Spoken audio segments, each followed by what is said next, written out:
Right, so to explain a little further between a spigot drive and a square drive.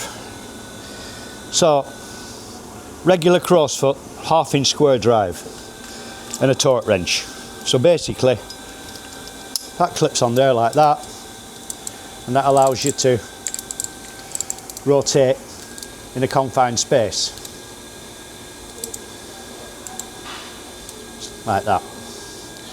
But some people buy torque wrenches that doesn't have this on the end. This is reversible, so it can go left and right.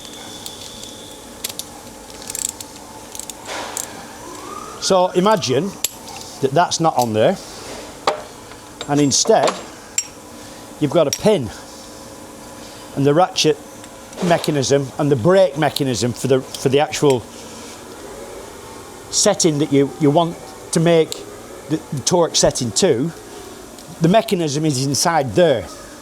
So basically that would go in there, a 22mm round spigot and the 22mm hole and a securing pin, and then basically it does the same thing but with a round pin